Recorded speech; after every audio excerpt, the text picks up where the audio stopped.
मैं जाफ़र उस्मान शेख अखबार न्यूज़ से।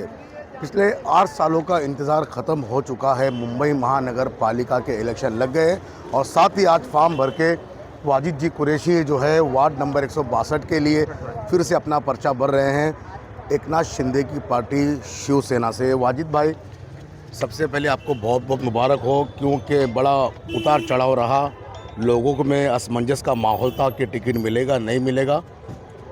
कैसे देखते हो इस बात को? पहले आपके चैनल के माध्यम से आपका भी शुक्रिया अदा करता हूं। साथ में मेरे जितने साथी, जितने मेरे दोस्त जो मेरे साथ आज मेरे खुशी में शामिल हुए, मैं सबका शायद नाम नहीं ले पाऊंगा, बराबर सलीम भाई? सारे लोग हैं साथी बराबर, सबका नाम नहीं ले पाऊंगा, कुछ नाम छूट जाएंगे। जितने भी मेरे साथी जो मेरे आज खुशी में शामिल हुए, मैं उनको बहुत बहुत मुबारकबाद देता हूँ, उनका बहुत बहुत शुक्रिया अदा करता हूँ कि ऐसे समय में मेरे साथ वो खड़े हैं। दूसरी आपने बात कही कि जो कल आपने जो माहौल देखा, उस माहौल के ऊपर जो बात करें तो बहुत सी ऐसी चीज़ें उतार चढ़ाव हुई। बहुत से लोग नहीं चाहते थे कि वाजिद कुरैशी फिर से जनता के बीच में जाएं और लोगों का काम करें। ये सारी चीज़ें कुछ दिनों से प्लानिंग हो रही थी, मगर मैं इस राज्य के उप मुख्यमंत्री आदरणीय एकनाथ शिंदे साहब का बहुत बहुत धन्यवाद देता हूँ। और मुझे उन पर यकीन था, भरोसा था कि वो हमारे साथ अन्याय नहीं करेंगे और उन्होंने जो अपना वादा था वो पूरा किया। साथ में हमारे स्थानीय आमदार दिलीप अमालांडी जी के ऊपर भी अलग अलग तरीके की बातें उड़ाने का लोगों ने काम किया, मगर उस बात को भी हम लोग पूरी तरीके से बहिष्कार करते हैं। उन्होंने भी अपनी जिम्मेदारी निभाई और जो वादा उन्होंने किया था कि वाजिद भाई वार्ड नंबर 162 से शिवसेना की तरफ से आपको लड़ना है, और वादा उन्होंने पूरा किया। मैं उनका भी बहुत बहुत शुक्रिया अदा करता हूं। और बाकी जो लोग प्लानिंग कर रहे थे, जो ये नहीं चाह रहे थे कि वाजिद कुरैशी फिर से लोगों के बीच जाए, आवाम के बीच जाए और लोगों का काम करे, ये जो प्लानिंग हो रही थी, कहीं ना कहीं प्लानिंग को फेल करने का काम हमारे आदरणीय उप मुख्यमंत्री एकनाथ शिंदे साहब ने किया। उप मुख्यमंत्री जी ने आपके ऊपर भरोसा जताया, आपको भी उन पर भरोसा था। हमारे स्थानीय आमदार, उन्होंने पूरी कोशिश की, वादा निभाया।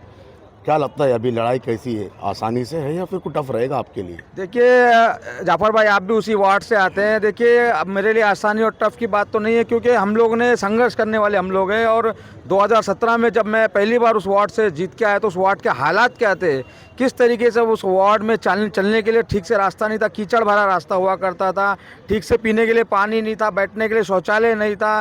राइट टू एजुकेशन के माध्यम से 1450 बच्चों को एडमिशन करवाने का हम लोग ने काम किया। यानी जितने भी काम थे वो काम हम लोग ने पूरी ईमानदारी के साथ करने की कोशिश की, और जिसका फ़ायदा मैं समझता हूँ जरी मरी में रहने वाले और वार्ड नंबर 162 में रहने वाले सभी लोग को मिला है।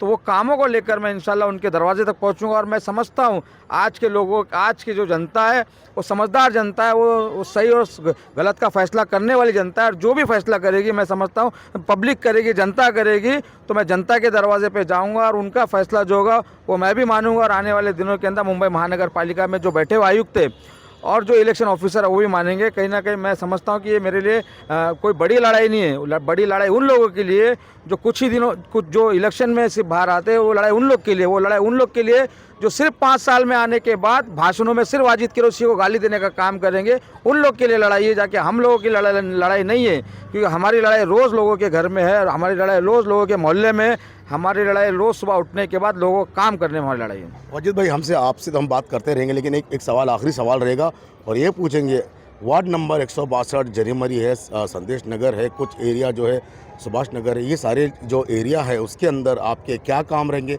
और किस तरह से उसको आगे बढ़ाया जाएगा? पानी की समस्या था, आपने कहा कि पिछले दिनों कई बार पानी का मामला है, ऐसे बहुत से मसले हैं। हम आपसे और भी उसके बारे में सवाल करेंगे, हमारा सवाल करना फ़र्ज़ है, लेकिन क्या विजन रहेगा आपका, किस तरह से आप लोगों में जाएंगे और काम किस तरह का आपने सोच के रखा हुआ आपके दिमाग में? देखिए, पहली बात तो जो बुनियादी ज़रूरत के काम है, जो रोज़मर्रा में इस्तेमाल वाली चीज़ें होती है, जैसे कि साफ़ सफाई का मसला होता है। यानी पहले जरी मरी में एक टाइम कचरे की गाड़ी आती थी। हमारे लोगों के आने के बाद हमारे जो लोग हैं उन्होंने मुझे बताया कि वाजिद भाई, पहले सिर्फ एक बार कचरे की गाड़ी सुबह में आती थी, दिन भर कचरा पड़ा रहता था, फजर तक कचरा पड़ा रहता था।